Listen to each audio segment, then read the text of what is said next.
Hi friends, kitchen stove எப்படி பார்த்தாலும் இந்த மாதிரி ஆகிடும். நம்ம இதை எப்படி புதுசு மாதிரி மாற்றணுன்றதை நம்ம வீடியோவில் பார்க்கலாம்.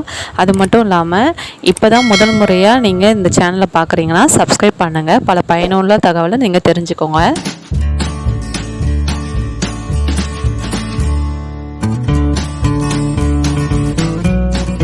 கிச்சன் ஸ்டவ்வை க்ளீன் பண்ணுறதுக்கு நைட்டே சின்ன பர்னரை நான் ஊற வைக்கிறதுக்காக எடுத்திருக்கேன். பெரிய பர்னரை மார்னிங் க்ளீன் பண்ணலாம், ஏன்னா நைட்டு எதுக்காச்சும் யூஸ் ஆகும். பித்தளை பாத்திரம் பூஜை பாத்திரத்துக்காக நம்ம புளி கரைச்சல் கொஞ்சம் வச்சுருப்போம். அந்த புளி கரைச்சலை நான் கரைச்சி வச்சுருக்கேன். இது போல் எதுக்காவது யூஸ் ஆகும் அப்படின்ட்டு. இது வேஸ்ட்டான புளி தான். புளி இல்லாதவங்க எலுமிச்சம்பழத்தோட சாறை சேர்த்துக்கோங்க. 2 பழம் இருந்தால் கரெக்டாக இருக்கும். பர்னருக்கு 1 டம்ளர் அளவு தண்ணி சேர்த்துக்கிறேன். அப்போ தான் பர்னர் நல்லா ஊறும்.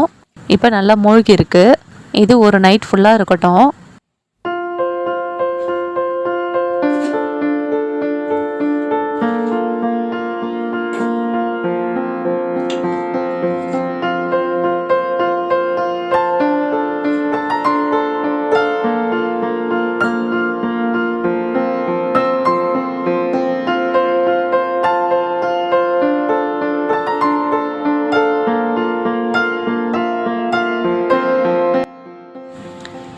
நைட்டு நம்ம ஊற வச்ச பர்னர் இது. இப்போ நான் காலையில் பெரிய பர்னரை இதில் போடுறேன்.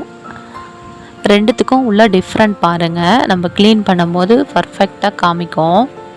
இப்போ சின்ன பர்னரை நம்ம எடுத்து இப்போ க்ளீன் பண்ணலாம். லேசாக தான் தேய்க்கிறேன். தேய்க்கும் போதே அந்த கலர் பாருங்கள் எப்படி காமிக்குதுன்னு.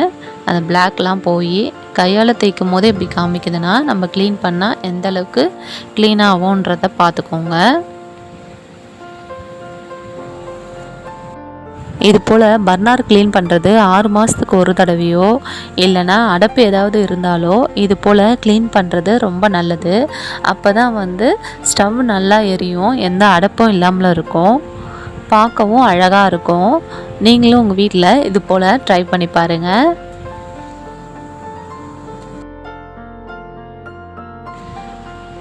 இது போல் ப்ரஷ்ஷை வச்சு நம்ம க்ளீன் பண்ணும் போது குட்டி குட்டி இடுக்குகளில் இருக்கிற அழுக்கெல்லாம் வெளியே வர்றதுக்கு ஈஸியாக இருக்கும். சின்ன பர்னரை நம்ம எப்படி க்ளீன் பண்ணுறோமோ அதே மாதிரி தான் பெரிய பர்னரையும் நம்ம க்ளீன் பண்ணோம்.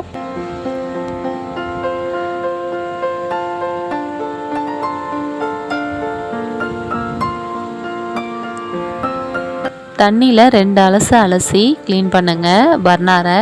எதனா அழுக்கு இருந்தால் கூட வந்துடும்.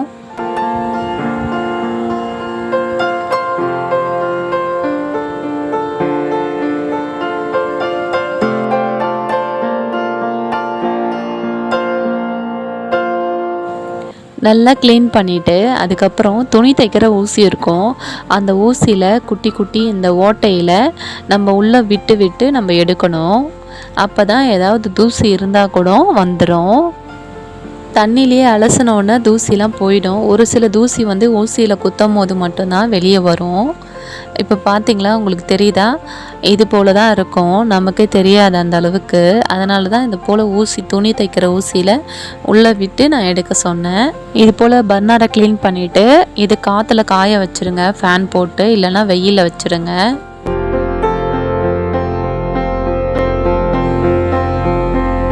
அழுக்கு அதிகமாக இருக்கிறதுனால தண்ணி விட்டு நல்லா ஊற விட்டுக்கோங்க. அதனால் ஃபஸ்ட்டு எடுத்தோடனே தண்ணி தான் ஊற்றணும். லேசாக தண்ணி அழுக்கான இடத்துலலாம் ஊற்றிடுங்க. வாரத்துக்கு ஒரு முறை இந்த மாதிரி நம்ம க்ளீன் பண்ணும் போது நமக்கு ஸ்டவ்வு அழுக்காகாது அந்த அளவுக்கு. இப்போ ஸ்டவ்வை க்ளீன் பண்ணுறதுக்கு விம் ஜெல் கொஞ்சம் எடுத்திருக்கேன். நமக்கு கொழகொழப்பு தன்மையும் நுரையும் வரணும், அதனால தான் விம் ஜெல்லை சேர்க்குறோம். நம்ம எண்ணெய் பிசுக்கெல்லாம் அதிகமாக இருக்கிறதுனால விம் ஜெல் சேர்த்தா தான் கரெக்டாக இருக்கும். நான் எப்போவுமே விம் ஜெல் தான் சேர்த்து க்ளீன் பண்ணுவேன். இப்போது நம்ம தேய்க்கும் போதே பாருங்கள், நான் லேசாக தான் தேய்க்கிறேன். தேய்க்கும் போதே அப்படியே க்ளீனாக ஆகுது பாருங்கள். ஸ்க்ரப்பிங் வச்சுக்கோங்க, அப்போ தான் ஈஸியாக இருக்கும். நான் ஸ்க்ரப்பிங்கில் தான் தேய்க்கிறேன். ஸ்பாஞ்சை விட ஸ்க்ரப்பிங் தான் நல்லது. இப்போ தேய்க்கும் போதே உங்களுக்கு தெரியும் இது எந்த அளவுக்கு க்ளீனாக இருக்குது பாருங்கள். இதே போல் தான் க்ளீன் பண்ணணும். இப்போ ஃபுல்லாக தேய்ச்சி முடிச்சாச்சு. கீழேயும் வந்து தேய்ச்சிடுங்க. ஏன்னா கீழெல்லாம் நம்ம பால்லாம் சிந்தியிருக்கோம், ஏதாவது குழம்பு கிளம்பு இல்லை பருப்பு வேக வச்ச தண்ணிலாம் கூட சிந்தியிருக்கோம். அதனால் கீழேயும் தேய்ச்சி தான் நம்ம க்ளீன் பண்ணணும். நான் எப்போவுமே இப்படி தான் க்ளீன் பண்ணுவேன், தண்ணி ஊற்றி. ஒரு சில பேர் வந்து டவலை வச்சு தொடச்சி எடுத்துருவாங்க, அப்படியும் பண்ணலாம். நீங்கள் ஃபஸ்ட் டைம் க்ளீன் பண்ணுற பிகினராக இருந்தீங்கன்னா பர்னர் போடுற இடத்துல ஒரு டிஃபன் பாக்ஸ் மூடியை போட்டு க்ளீன் பண்ணுங்கள். அப்போ ரொம்ப ஈஸியாக இருக்கும். இது போல் க்ளீன் பண்ணும் போது இந்த மெத்தட் உங்களுக்கு பிடிச்சிருக்கோன்னு நினைக்கிறேன். இப்போ எல்லாத்தையும் நம்ம க்ளீன் பண்ணியாச்சு. தண்ணி ஊற்றி நம்ம நல்லா க்ளீன் பண்ணிட்டோம். அடுத்தது காஞ்ச துணியை வச்சு மீதி உள்ள நம்ம ஈரத்தெல்லாம் நம்ம எடுத்துடணும். ஈரம் இல்லாமல் இருக்கணும், அப்போ தான் சீக்கிரம் காஞ்சிடும். இப்போ எல்லா இடத்தையும் நம்ம தொடச்சாச்சு. இப்போ மேல் பகுதி வந்து நம்ம தொடச்சி நல்லா க்ளீன் பண்ணிட்டோம். இப்போ கீழ்ப்பகுதி பார்த்திங்கன்னா கொஞ்சம் அழுக்காக இருக்குது. இப்போ இதையும் சேர்த்து நம்ம க்ளீன் பண்ணால் நல்லா அழகாக இருக்கும். இது போல் நம்ம க்ளீன் பண்ணும்போது ரொம்ப காலத்துக்கு உழைக்கும். நம்ம யூஸ் பண்ணுற ஸ்டவ்வு பார்க்கவும் அழகாக இருக்கும். தண்ணி அதிகமாக பட்டு பட்டு துருக்கரெல்லாம் அதிகமாக இருக்குது. இந்த துருலாம் இருந்தால் ஓட்டை விழுந்துடுங்க. அதனால துரு இல்லாமல் பார்த்துக்கணும். நம்ம துரு இருக்கிற இடத்துலலாம் நல்லா தேய்ச்சி நல்லா ஸ்க்ரப் பண்ணி எடுத்துடுங்க. இப்போ எல்லாத்தையும் நம்ம தேய்ச்சாச்சு. அடுத்தது ஈர துணியை வச்சு தொடச்சி எடுத்துடுங்க. இதுக்கு நம்ம தண்ணி ஊற்றக்கூடாது. ஈர துணியை வச்சு எல்லாத்தையுமே வந்து நம்ம தொடச்சி எடுத்துடணும். இது போல் கீழேயும் நம்ம க்ளீன் பண்ணும்போது ரொம்ப காலத்துக்கு உழைக்கும். இப்போ பாருங்கள், பளபளன்னு சூப்பராக இருக்குது. கீழேயும் அழகாக க்ளீன் பண்ணிட்டோம். இப்போ திருப்பி போட்டு நம்ம மேலே கொஞ்சம் நுரை இருக்கும், அதை துணியை வச்சு தொடச்சி எடுத்துருங்க. ஏன்னா நம்ம கவுத்து போட்டோம், அதனால் கொஞ்சம் லேசாக இருக்குது.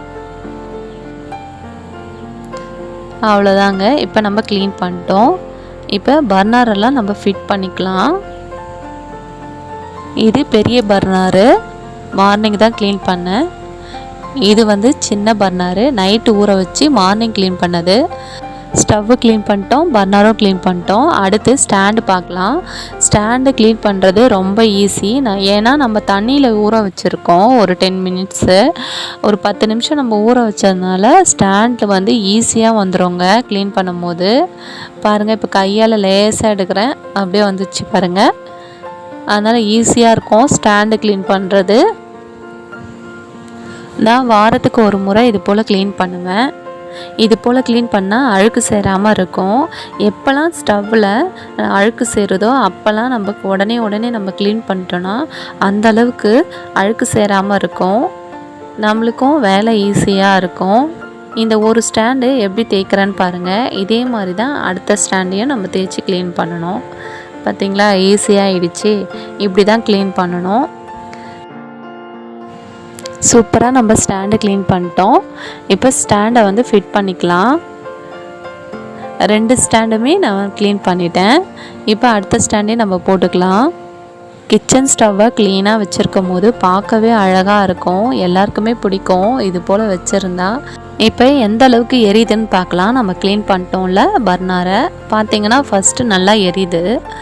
செகண்டு பார்த்திங்கன்னா லைட்டாக தான் எரியுது. ஏதோ அடப்பு இருக்குது. அதனால் இது போல் அடப்பு கூட ஒரு சில டைமு வீட்டில் ப்ராப்ளமாக இருக்கும். சீக்கிரமாக நம்ம டிஃபன்லாம் செய்யவே முடியாது. இதை எப்படி சரி பண்ணலான்றதை பார்க்கலாம். ஸ்டவ்வை ஆஃப் பண்ணிவிட்டு கீழே சிலிண்டரையும் ஆஃப் பண்ணிவிட்டு ஒரு ஈர துணியை வச்சு எடுங்க. அப்போ தான் சூடு அந்தளவுக்கு தெரியாது. இப்போ எரிஞ்சதுனால கொஞ்சம் ஹீட்டாக இருக்கும். ரெண்டுத்தையுமே எடுத்து வச்சிடலாம். இப்போ கீழே ஏதோ ப்ராப்ளம் இருக்குது, அது என்னன்றதை பார்க்கலாம். எல்லார் வீட்லேயும் அடிக்கடி இந்த ப்ராப்ளம் இருக்க தான் செய்யும். அது எப்படின்னு தெரியல. ஒரு சில டைம் வந்து இது போல் அடப்பு ஏதாவது இருந்துச்சுன்னா இந்த முறையை ஃபாலோ பண்ணுங்கள், ஈஸியாக இருக்கும். ஸ்டவ் பின்னு எல்லா கடைகள்லேயும் கிடைக்கும், கேட்டால் கொடுப்பாங்க. இந்த ஸ்டவ் பின் வந்து கொஞ்சம் மெலிசாக இருக்குங்க, அது உள்ளே போகிற அளவுக்கு. அங்கே பார்த்தீங்கன்னா உங்களுக்கு தெரியும், சின்னதாக ஒரு ஓட்டை இருக்குது பாருங்கள். அந்த ஓட்டையில் ஏதோ அடப்பு இருக்குது. அந்த ஓட்டையில் இருக்க அடப்பை இந்த ஸ்டவ் பின்னை வச்சு தான் நம்ம ரிமூவ் பண்ண போகிறோம். இது போல் 3-4 தடவை நம்ம உள்ளே விட்டு நம்ம எடுக்கும் போது அதில் ஏதாவது அடப்பு இருந்தால் கூட அது ரிமூவ் ஆகிடும். இப்போ அந்த அடைப்பை நம்ம எடுத்தாச்சு. 3-4 தடவை நம்ம குத்தி குத்தி எடுக்கும் போது ரொம்ப ஈஸியாக போச்சு. அதனால் அடைப்பு இருக்காது. இப்போ இந்த ஸ்டவ் எப்படி எரியுதுன்றதை நம்ம பார்க்கலாம். ஸ்கூலுக்கெல்லாம் பசங்களை கிளப்பும் போது ஒரே ஒரு அடுப்பு மட்டும் எரியும் போது ரொம்ப கஷ்டமாக இருக்கும். அதனால் வெளியில் ஆட்களை வர வச்சு நம்ம காசு கொடுத்து நம்ம பார்ப்போம். இப்போ அந்த காசும் வந்து நமக்கு மிச்சமாயிடும். இந்த மெத்தடை நம்ம ஃபாலோ பண்ணும்போது இது ஈஸியாக இருக்குங்க. இந்த முறையை நம்ம ஃபாலோ பண்ணும்போது காசு சேவிங்கும் ஆயிடுச்சு.